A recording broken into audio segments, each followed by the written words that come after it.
నమస్తే అండి అందరికీ. ముందుగా అందరికీ విశ్వావసు నామ సంవత్సర ఉగాది శుభాకాంక్షలండి.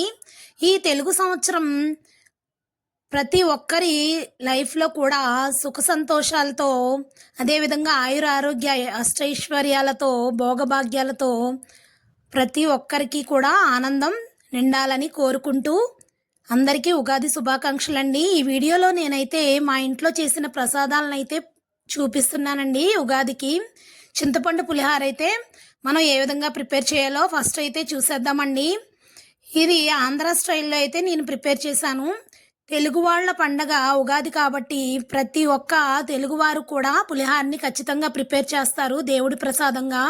ఫస్ట్ అయితే ప్రాసెస్లోకి అయితే వెళ్ళిపోదామండి. నేను ఒక పక్క రైస్ని అయితే ఈ విధంగా ప్రిపేర్ చేసుకున్నానండి. నెక్స్ట్ పులిహారకి కావలసిన పల్లీలు, ఎండుమిర్చి, కరివేపాకు, అదేవిధంగా చింతపండునైతే ఈ విధంగా అయితే నానబెట్టుకున్నాను.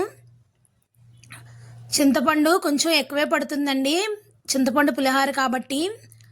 సో ఫస్ట్ అయితే కళాయిలో ఆయిల్ని అయితే యాడ్ చేసుకొని పల్లీలు, అదేవిధంగా జీలకర్ర, ఆవాలు వీటన్నిటిని కూడా స్టవ్ అనేది సిమ్లో పెట్టుకొని తాలింపు అనేది మాడకుండా చక్కగా ఫ్రై చేసుకోవాలండి. ఇప్పుడైతే ఎండుమిర్చిని కూడా యాడ్ చేసేసుకోవాలి.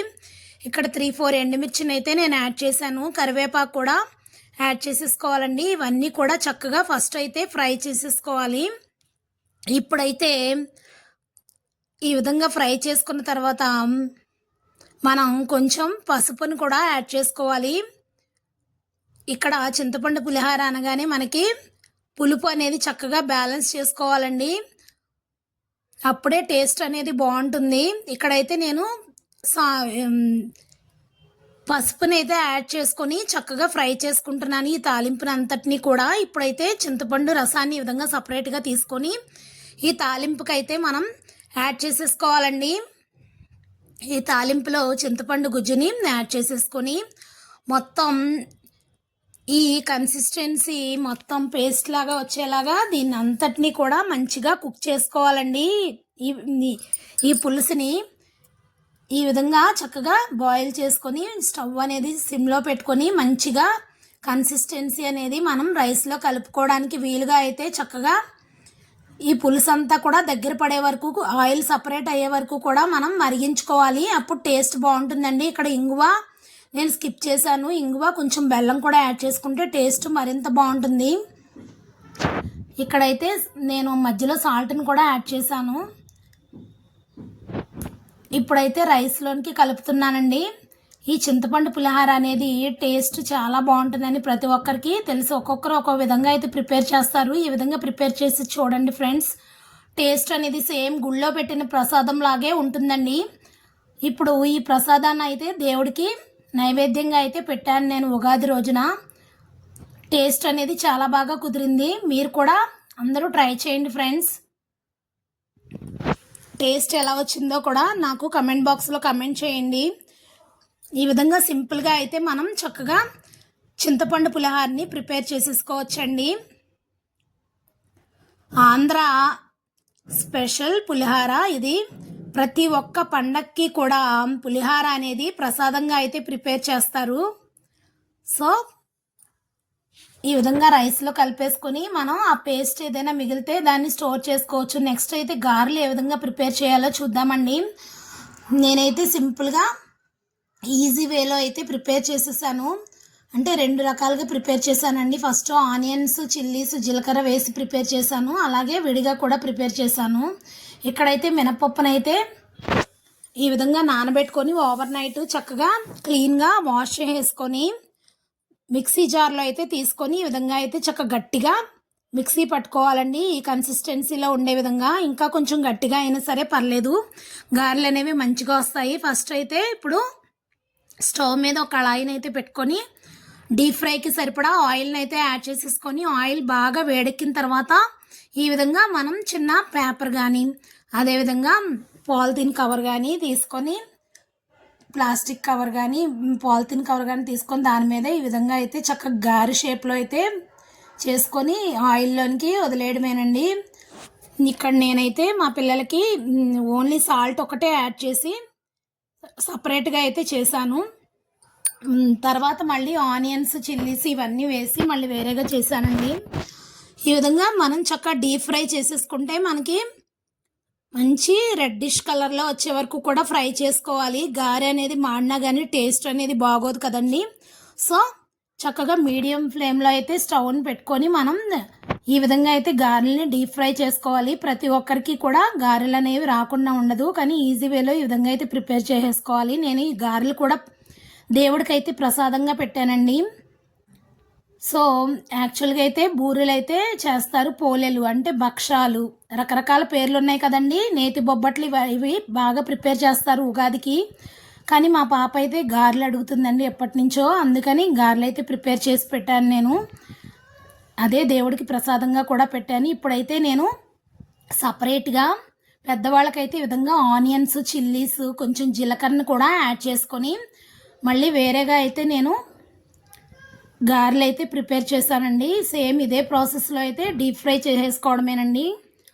ఆయిల్ వేడెక్కిన తర్వాత ఈ విధంగా అయితే డీప్ ఫ్రై చేసేసుకుంటే చక్కటి కమ్మటి రుచితో మనకి గారెలు అయితే రెడీ అయిపోతాయి.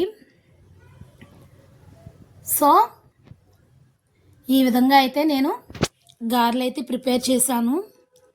సో తెలియని వారు కూడా చక్కగా ఈజీ వేలో ఎలా అయితే ప్రిపేర్ చేసేయచ్చండి.